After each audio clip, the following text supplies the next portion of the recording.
Okay, so this is Auto Dream version 2. So we are done fully testing. We have just created this robot, and the robot is now fully tested. So as you can see, we are able to recover. That is this is the first loss. We are able to recover from the first loss without using the martingale, and this helps to lower the chances of you blowing up your account. So this is what you call Auto Dream version 2. So you just need to have some very few skills on market analysis.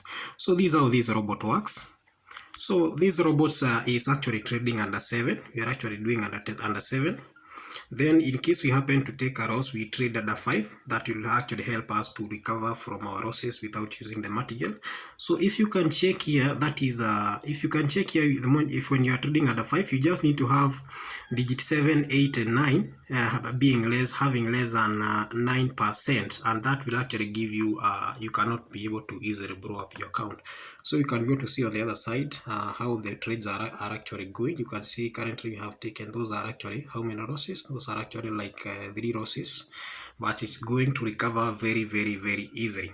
So that's how it actually works. So the moment we happen to lose a trade, it actually goes to trade that is under, it actually goes to trade that is under 5, and when we are trading under 5, we are able to recover our losses without having to use the martingale. That is for the first and second loss.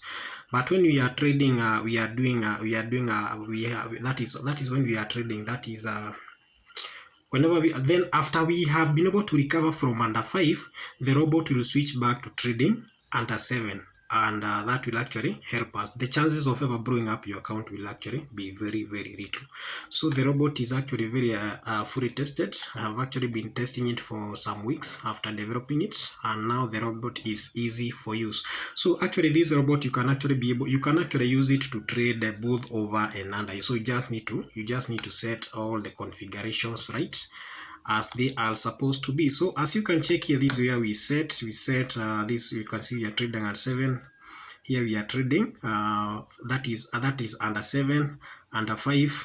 So you can actually be able to switch this robot between different markets. So you can actually be able to trade over, and you can also be able to trade under. So the only thing that you need to take into consideration when you are trading, you just need to keep an eye on this chart so that you can always make sure that digit 7, 8 and 9, they are always under 9. So whenever they go above 9, you need to, when you make a win, you need to pause the trades. So that's all you have for today, guys. Goodbye.